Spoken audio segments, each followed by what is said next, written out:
Hello students, video शुरू करने से पहले प्लीज चैनल को लाइक, शेयर और सब्सक्राइब जरूर करें। एक इम्पॉर्टेंट इन्फॉर्मेशन, अगर आपको इस वीडियो के नोट्स चाहिए तो डिस्क्रिप्शन बॉक्स में दिया गया डाउनलोड लिंक चेक करें। Thank you. चलिए शुरू करते हैं। इस वीडियो में हम पढ़ेंगे बीपीएससी 114 इंडियन पॉलिटिकल थॉट 2 के प्रीवियस ईयर क्वेश्चन और most important questions with answers. ये क्वेश्चंस आपके एग्जाम के लिए बहुत इंपॉर्टेंट है। अगर आपने ये अच्छे से कर लिए तो एग्जाम निकलना पक्का है। Let's begin. Question 5, analyse the views of Iqbal on Islamic community. Question explanation. इस क्वेश्चन में हमें मोहम्मद इकबाल के इस्लामिक कम्युनिटी यानी उम्मा के कॉन्सेप्ट को एक्सप्लेन करना है। हमें ये बताना है कि उन्होंने मुस्लिम यूनिटी को कैसे समझा, स्पिरिचुअल और पॉलिटिकल दोनों पर्सपेक्टिव से। साथ ही उनका नेशनलिज्म, पैन इस्लामिज्म और मॉडर्न इस्लामिक थॉट पर क्या इम्पैक्ट था, ये भी बताना जरूरी है। आंसर। इंट्रोडक्शन। मोहम्मद इकबाल, जिनको स्पिरिचुअल फादर ऑफ पाकिस्तान भी कहा जाता है, एक फिलोसोफर, पोएट और पॉलिटिकल थिंकर थे। उनकी सबसे इंपॉर्टेंट सोच थी उम्मा का आइडिया, एक ऐसी इस्लामिक कम्युनिटी जो फेथ के जरिए जुड़ी हो। इकबाल मानते थे कि मुस्लिम यूनिटी सिर्फ स्पिरिचुअल नहीं, पॉलिटिकल भी होनी चाहिए। उन्होंने अपनी कविता और लेक्चर्स के जरिए एक डायनामिक और एथिकल इस्लामिक सोसाइटी का विजन दिया। Main body. 1, उम्मा का कॉन्सेप्ट। इकबाल के लिए इस्लाम सिर्फ एक धर्म नहीं बल्कि एक सिविलाइजेशनल सिस्टम था। उनके लिए उम्मा का मतलब था एक ऐसी यूनिवर्सल कम्युनिटी जो इस्लाम के फेथ से जुड़ी हो। उन्होंने रेशियल, टेरिटोरियल और लैंग्वेज बेस्ड डिविजन्स को रिजेक्ट किया और कहा कि इस्लामिक यूनिटी सबसे ऊपर होनी चाहिए। Reconstruction of religious thought in Islam में उन्होंने मुस्लिम यूनिटी का मोरल बेस बताया। 2, वेस्टर्न नेशनलिज्म की आलोचना। इकबाल ने वेस्टर्न स्टाइल नेशनलिज्म को क्रिटिसाइज किया क्योंकि उनके हिसाब से इसने मुस्लिम वर्ल्ड को टुकड़ों में बांट दिया। उनका कहना था कि ये नेशनलिज्म मटेरियलिज्म, सेकुलरिज्म और इंडिविजुअलिज्म को बढ़ावा देता है, जो इस्लाम के खिलाफ है। इकबाल ने वर्ण किया था कि अगर मुस्लिम्स ने वेस्टर्न नेशनलिज्म अडॉप्ट किया तो उनकी यूनिटी खत्म हो जाएगी। 3, इकबाल की पॉलिटिकल सोच। इकबाल के विचारों में पॉलिटिकल एंगल भी था। उनका मानना था कि मुस्लिम्स को अपनी पॉलिटिकल इंस्टीट्यूशंस बनानी चाहिए जो इस्लामिक वैल्यूज पे बेस्ड हो। 1930 के इलाहाबाद एड्रेस में उन्होंने एक अलग मुस्लिम स्टेट का आइडिया दिया, जो बाद में पाकिस्तान के लिए फाउंडेशन बना। लेकिन उनका मकसद सिर्फ अलग मुल्क बनाना नहीं था बल्कि एक इस्लामिक एथिकल सिस्टम एस्टैब्लिश करना था। 4, पैन इस्लामिज्म और ग्लोबल मुस्लिम भाईचारा। इकबाल ने पैन इस्लामिज्म का सपोर्ट किया, जिसमें दुनिया के सभी मुस्लिम्स एक ब्रदरहुड के रूप में जुड़े। उन्होंने अर्ली कैलिफेट को एडमायर किया और उससे यूनिटी का मॉडल माना। इकबाल का मानना था कि ऐसी यूनिटी से मुस्लिम्स फिर से अपनी लीडरशिप दुनिया में एस्टेब्लिश कर सकते हैं। 5, एजुकेशन और स्पिरिचुअलिटी का रोल। इकबाल के लिए एजुकेशन, सेल्फ रियलाइजेशन, खुदी और स्पिरिचुअल जागरूकता बहुत इंपॉर्टेंट थे। उन्होंने कहा कि मुस्लिम्स को इस्लामिक टीचिंग्स को मॉडर्न जमाने के हिसाब से रीइंटरप्रेट करना चाहिए, बिना अपनी कोर वैल्यूज छोड़े। उनकी कविताओं जैसे बंग-ए-दर और बाल-ए-जिब्रैल के जरिए उन्होंने यूथ को इंस्पायर किया। कंक्लूजन। इकबाल का उम्मा का विजन एक कंप्लीट आइडिया था, जिसमें धर्म, पॉलिटिक्स, कल्चर और मोरालिटी सब इंक्लूड थे। उनके लिए इस्लामिक कम्युनिटी एक स्ट्रॉन्ग आइडेंटिटी और स्ट्रेंथ का सोर्स थी। आज भी उनके आइडियाज मॉडर्न इस्लामिक थॉट में रेलेवेंट है, स्पेशली पाकिस्तान की आइडियोलॉजी के कॉन्टेक्स्ट में। यूनिटी और सेल्फ रियलाइजेशन का उनका मैसेज आज भी इंस्पायर करता है। अगर आपको इस वीडियो के नोट्स चाहिए तो डिस्क्रिप्शन बॉक्स में दिए गए डाउनलोड लिंक को जरूर चेक करें। Thank you. Let's see the next question. Question 6. Explain key political ideas of Savarkar. Question explanation. इस क्वेश्चन में हमें वीर सावरकर के मुख्य पॉलिटिकल विचारों को समझाना है। हमें उनका हिंदुत्व का कॉन्सेप्ट, उनके नेशनलिज्म के नजरिए और इंडियन स्टेट के बारे में उनकी सोच को डिटेल में एक्सप्लेन करना है। साथ ही ये भी दिखाना है कि उनके विचारों का इंडियन पॉलिटिक्स पर क्या प्रभाव पड़ा। आंसर। इंट्रोडक्शन। विनायक दामोदर सावरकर, जिसे हम वीर सावरकर के नाम से जानते हैं, एक क्रांतिकारी, कवि और पॉलिटिकल थिंकर थे। उन्होंने भारत में हिंदू राष्ट्रवाद की सोच को मजबूत रूप दिया। उनका सबसे प्रमुख योगदान था हिंदुत्व का विचार, जिसे उन्होंने 1923 में डिफाइन किया। उनकी सोच में कल्चरल आइडेंटिटी और राष्ट्रवाद का गहरा संबंध था। वीर सावरकर के विचारों ने एक मजबूत और स्वाभिमानी भारत का सपना दिखाया। Main body 1. हिंदुत्व और सांस्कृतिक राष्ट्रवाद का विचार। सावरकर का सबसे बड़ा योगदान था Hindutva. Who is a Hindu, जिसमें उन्होंने हिंदू होने की परिभाषा दी। उनके हिसाब से हिंदू वो है जो भारत को पितृभूमि, जन्मभूमि और पुण्यभूमि, पवित्र भूमि दोनों माने। उनका हिंदुत्व एक सांस्कृतिक और राष्ट्रीय पहचान था, न कि सिर्फ धार्मिक विश्वासों पर आधारित। उन्होंने हिंदू समाज के इतिहास, परंपराओं और मूल्यों को एकता का आधार बताया। 2. राष्ट्रवाद और भारतीय राज्य पर विचार। सावरकर एक मिलिटेंट और संगठित राष्ट्रवाद के पक्ष में थे, जो गांधी जी के अहिंसा के विचार से अलग था। उनका मानना था कि देश में एक स्ट्रांग और हिंदू आइडेंटिटी हो जो किसी भी तरह के अपीजमेंट के खिलाफ हो। उन्होंने एक सेक्युलर गवर्नमेंट का सपोर्ट किया, लेकिन साथ ही भारत के हिंदू सिविलाइजेशनल वैल्यूज को प्रिजर्व करने की बात की।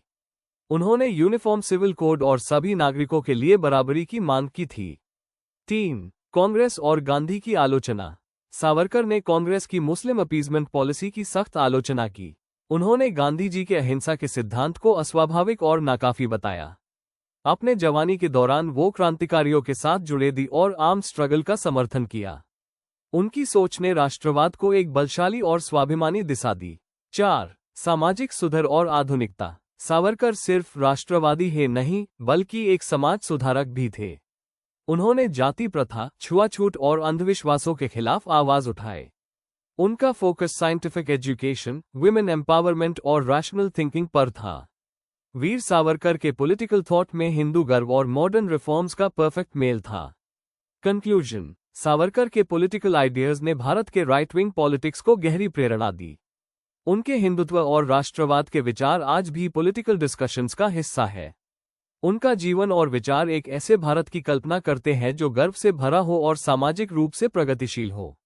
उनकी लेगेसी एक साथ राष्ट्रवादी, समाज सुधारक और नवाचार के रूप में याद की जाती है। अगर आपको इस वीडियो के नोट्स चाहिए तो डिस्क्रिप्शन बॉक्स में दिए गए डाउनलोड लिंक को जरूर चेक करें। Thank you. Let's see the next question. Question 7. Write short notes in about 200 words each on the following. A. Lohia's views on democracy and socialism. B. Nehru's views on secularism. Question explanation. इस question में हमें 2 अलग अलग short notes लिखने हैं, हर एक approx 200 words का। पहला नोट लोहिया के डेमोक्रेसी और सोशलिज्म के विचार पर है और दूसरा नेहरू के सेकुलरिज्म के कॉन्सेप्ट पर। इन दोनों थिंकर्स के पॉलिटिकल थॉट का मैं फोकस बताना है और उनके प्रैक्टिकल इम्प्लीकेशंस डिस्कस करने हैं। Answer. Introduction. Modern Indian political thought में लोहिया और नेहरू का बहुत बड़ा योगदान रहा है। लोहिया ने डेमोक्रेसी और सोशलिज्म को इंडियन कॉन्टेक्स्ट में रीडिफाइन किया, जबकि नेहरू ने सेकुलरिज्म को एक डेमोक्रेटिक फाउंडेशन बनाया। इस आंसर में हम दोनों के की आइडियाज को समझेंगे। ए. लोहिया के डेमोक्रेसी और सोशलिज्म पर विचार। डेमोक्रेसी सिर्फ वोटिंग नहीं। लोहिया के लिए डेमोक्रेसी सिर्फ इलेक्शन का नाम नहीं था। उन्होंने पावर का डिसेंट्रलाइजेशन, कॉमन लोगों की पार्टिसिपेशन और इक्वल अपॉर्चुनिटी पर जोर दिया। उनकी सप्त क्रांति में कास्ट, जेंडर और इकोनॉमिक जस्टिस जैसे मुद्दों को शामिल किया गया था। Socialism Indian style. लोहिया ने एक ऐसे सोशलिज्म की बात की जो इंडियन रियलिटीज पर बेस्ड हो, जैसे कास्ट और रूरल प्रॉब्लम्स। उन्होंने कैपिटलिज्म और कम्युनिज्म दोनों का विरोध किया और फोर्थ वर्ल्ड का आइडिया दिया जो पिछड़े और एक्सप्लॉइटेड देशों का प्लेटफॉर्म हो। लोहिया के लिए सोशलिज्म का मतलब था गरीबी के साथ साथ सामाजिक असमानता, जैसे जाति प्रथा, को खत्म करना। जाति और भाषा का रोल। लोहिया ने जाति व्यवस्था के खिलाफ सोशलिज्म को एक टूल बनाया। उन्होंने भाषाओं का लोकतंत्र में उपयोग करने पर भी जोर दिया ताकि डेमोक्रेसी लोगों तक एक्चुअल में पहुंच सके। बी. नेहरू के सेकुलरिज्म पर विचार। सेकुलरिज्म का अर्थ। नेहरू के लिए सेकुलरिज्म का मतलब था सभी धर्मों के प्रति बराबरी का व्यवहार और रिलीजन को स्टेट पॉलिसी से अलग रखना। उनका मानना था कि सरकार किसी भी धर्म को प्रमोट या अपोज नहीं करे। साइंटिफिक टेम्पर और रैशनलिज्म। नेहरू ने साइंटिफिक थिंकिंग को प्रमोट किया और यूथ को रैशनल सोच डेवलप करने के लिए इंस्पायर किया। उन्होंने सुपरस्टिशंस और रिलीजियस ऑर्थोडॉक्सी का विरोध किया जो प्रोग्रेस में रुकावट बन सकती थी। पॉलिसी और प्रैक्टिस। नेहरू के नेतृत्व में भारत का संविधान सेकुलर बना, जिसमें सभी धर्मों को इक्वल स्टेटस दिया गया। एजुकेशन और लॉ मेकिंग में उनका सेक्युलर अप्रोच क्लियरली दिखाई देता है। नेशन बिल्डिंग के लिए सेकुलरिज्म। उन्होंने सेकुलरिज्म को यूनिटी इन डाइवर्सिटी का बेस माना। नेहरू के लिए ये एक एसेंशियल प्रिंसिपल था जो इंडिया जैसे मल्टी रिलीजियस देश में अमन और डेमोक्रेसी दोनों को प्रोटेक्ट करता है। कंक्लूजन। लोहिया और नेहरू दोनों ने इंडियन पॉलिटिकल थिंकिंग को एक यूनिक डायरेक्शन दिया।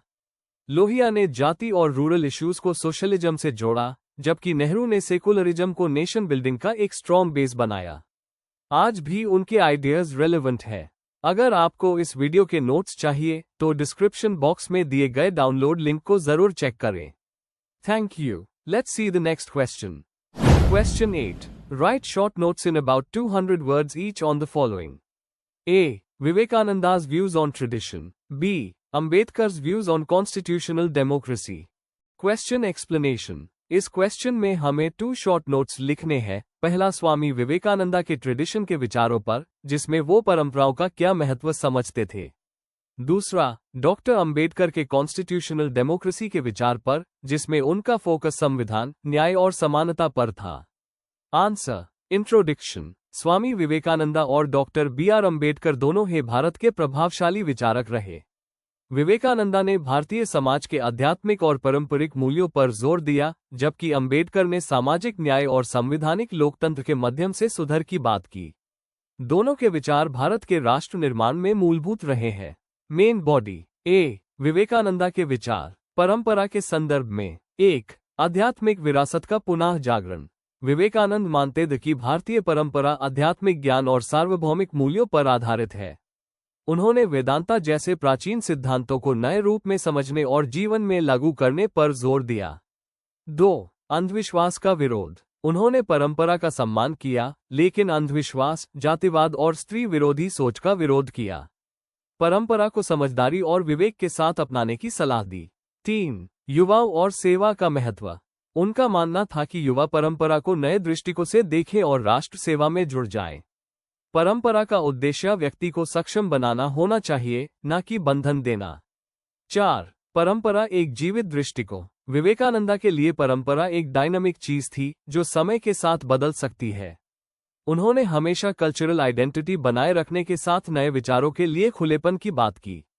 बी. अंबेडकर के विचार, संवैधानिक लोकतंत्र के संदर्भ में। 1. लोकतंत्र एक जीने का तरीका। अंबेडकर के लिए डेमोक्रेसी सिर्फ चुनाव नहीं, एक सामाजिक सोच थी जो लिबर्टी, इक्वालिटी और फ्रेटर्निटी पर आधारित हो। उन्होंने राजनीतिक के साथ सामाजिक और आर्थिक लोकतंत्र की भी जरूरत बताए। 2. संविधान का महत्व। अंबेडकर भारत के संविधान के मुख्य रचयिता थे। उन्होंने अल्पसंख्यकों, दलितों और महिलाओं के अधिकारों की रक्षा के लिए स्ट्रॉन्ग कॉन्स्टिट्यूशनल प्रोविजंस बनाए। 3. कानून के माध्यम से सुधार। अंबेडकर मानते थे कि संविधान और कानून के जरिए सामाजिक बदलाव संभव है। संविधान उनके लिए एक सामाजिक क्रांति का जरिया था। 4. तानाशाही से सतर्कता। उन्होंने चेतावनी दी थी कि अगर लोग जागरूक नहीं रहे तो लोकतंत्र खतरे में पड़ सकता है। संवैधानिक नैतिकता और सक्रिय नागरिकता उनके लिए बहुत महत्वपूर्ण थी। कंक्लूजन। विवेकानंदा और अंबेडकर दोनों का उद्देश्य एक प्रगतिशील भारत का निर्माण था। एक तरफ विवेकानंदा ने स्पिरिचुअल और पारंपरिक मूल्यों का पुनर्जागरण चाहा, तो दूसरी तरफ अंबेडकर ने संविधान के माध्यम से सामाजिक न्याय की लड़ाई लड़ी। दोनों के विचार आज भी भारत के विकास में मार्गदर्शक है। Before we end, please like, share and subscribe the channel for more such study materials and one important information अगर आपको नोट्स चाहिए तो डिस्क्रिप्शन बॉक्स में डाउनलोड लिंक दिया हुआ है, जरूर चेक करें। Thank you.